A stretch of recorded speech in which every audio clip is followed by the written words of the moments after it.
हाटी जय माटी, हाटी एकता जिंदाबाद जिंदाबाद जिंदाबाद, हाटी एकता जिंदाबाद जिंदाबाद जिंदाबाद, हाटी एकता जिंदाबाद जिंदाबाद जिंदाबाद। पार्टी मंच ने पूर्व भाजपा विधायक पर लगाए गिरिपार में जातीय तनाव फैलाने के आरोप। रमेश सिंघटा ने एसटी स्टेटस की मांग में रोड अटकाने वाले को गिरिपार में न घुसने देने की चेतावनी भी दी।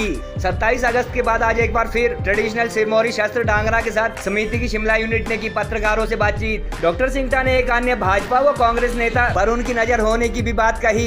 एमएलए एडवोकेट हृदयराम चौहान ने एसटी स्टेटस मिलने पर अनुसूचित जाति वर्ग के अधिकारों के साथ साथ ईडब्ल्यूएस व ओबीसी का आरक्षण भी समाप्त होने की बात रखी थी सामने। भाजपा के राष्ट्रीय अध्यक्ष की सिरमौर प्रवास के बाद से एसटी स्टेटस के मुद्दे पर गिरिपार में जमकर दिख रहा है कास्ट बेस्ड पोलराइजेशन। डॉक्टर सिंघटा के गृह क्षेत्र रोनाट में 27 को होने वाली हाटी महाकुंभड़ी के लिए ग्रेट खली को भी भेजा जाएगा निमंत्रण। हाटी विकास मंच अथवा समिति की शिमला यूनिट द्वारा 25 अगस्त के बाद आज एक बार फिर पारंपरिक सिरमौरी शास्त्र डांगरा के साथ पत्रकार वार्ता की गई और इसी साल होने वाले विधानसभा चुनाव से पूर्व अपना रुख स्पष्ट किया गया। हाटी समिति अथवा विकास मंच शिमला के पदाधिकारी डॉक्टर रमेश सिंघटा ने पत्रकारों से बात करते हुए अनुसूचित जाति के लिए आरक्षित रेणुकाजी विधानसभा क्षेत्र के पूर्व विधायक हृदयराम चौहान पर क्षेत्र में जातीय तनाव फैलाने के आरोप लगाए और उनके जैसे नेताओं को क्षेत्र में न घुसने देने की भी चेतावनी दी। रमेश सिंघटा ने उन पर जहर घोलने के आरोप लगाते हुए कहा कि गिरिपार से संबंध रखने वाले एक अन्य भाजपा नेता भी ऐसी हरकतों को लेकर उनकी नजर में है और सत्ताधारी दल यदि अपने ऐसे नेताओं को कंट्रोल नहीं करता तो क्षेत्र में भाजपा के मिशन रिपीट का लक्ष्य प्रभावित हो सकता है। डॉक्टर सिंघटा ने शिलाई व संगड़ा में हुई हाटी महाकुंभड़ियों में पहुंचे रेणुका के कांग्रेस विधायक के गत 21 अगस्त को उनके गृह क्षेत्र रेणुका जी में हुई महाकुंभड़ी में न आने पर भी सवाल उठाए। उन्होंने कहा कि कुछ ताकतें 1.5 लाख के करीब आबादी वाले गिरिपार क्षेत्र का जनजातीय दर्जे का विरोध कर रही है, इसलिए भाजपा के नेतृत्व वाली केंद्र सरकार को जल्द उक्त मांग पूरी करनी चाहिए। गौरतलब है कि गत 25 अगस्त को पूर्व विधायक हृदयराम चौहान द्वारा जारी किया गया एक बयान सोशल मीडिया पर काफी वायरल है, जिसमें उन्होंने गिरिपार को एसटी स्टेटस मिलने पर यहाँ एट्रोसिटी एक्ट तथा पंचायत और विधानसभा चुनाव में अनुसूचित जाति का आरक्षण खत्म होने व सामान्य वर्ग के ईडब्ल्यूएस तथा पिछड़ा वर्ग के ओबीसी के रिजर्वेशन के समाप्त होने की बात तथ्यों के साथ कही थी।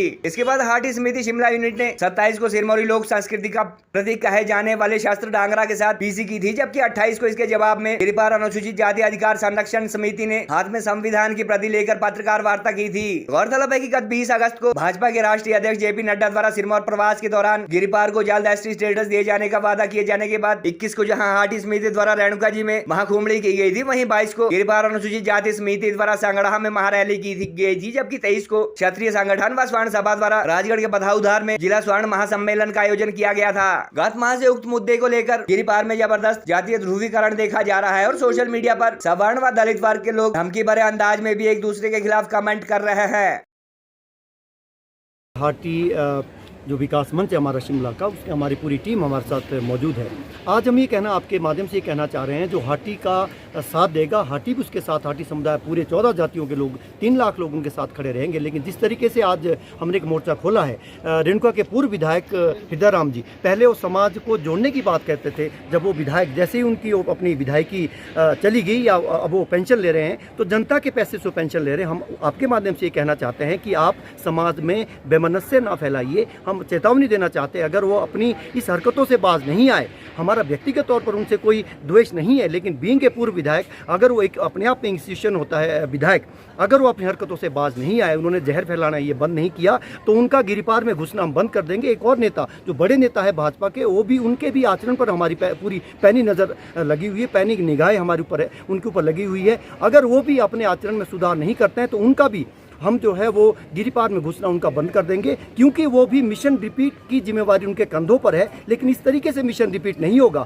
हाटी के साथ जो खड़े रहेंगे, हमारी महाकुंभली 17 तारीख को रोनाट में हो रही है, जिसमें हमने ग्रेट खली को दलीप राणा जी को उसमें हम उनको न्योता भेजेंगे और हम जो तमाम उस क्षेत्र के अधिकारी हैं उनको भी हम इन्वाइट करेंगे कि उस बैठक में आए और सभी वर्गों के 14 जातियों के और उपजातियों के लोग हम उसमें इन्वाइट हमने उसमें किया है। और उसमें जो हमारी पुरातन संस्कृति भी है, हमारी नंबरदारी प्रथा है, उसमें नंबरदार है, जिम्मेदार है, पंचायती राज संस्थान है, कर्मचारी है, जितने भी कर्मचारी है, हमने उनको भी उसमें इन्वाइट किया है कि आप उसमें आए। सरकार से हम आपके माध्यम से सरकार से कहना चाहेंगे इसमें डिले मत कीजिए, क्योंकि बहुत सारी विरोधी ताकतें हमारी राह में आ रही है। क्योंकि आपने वादा किया था हमारे साथ रजिस्ट्रेशन अप्रैल में होगी, कई महीने हो गए, अब लोगों के सब्र का बांध टूटता जा रहा है। जितना जल्दी हो सके आप हमें एक बड़ी सौगात दे दीजिए। भाजपा आने वाले समय के अंदर जो है इसका खुलासा करेंगे, ना केवल सत्ताधारी दल के हैं, जो भी हमारे हाटी का विरोध करेगा, हम जो है हम उस रणनीति में हम सफल हुए। रेणुका में जो लोग पहले विरोध करते थे, विरोध का झंडा बुलंद करते थे बीच में, वो उसमें आए थे,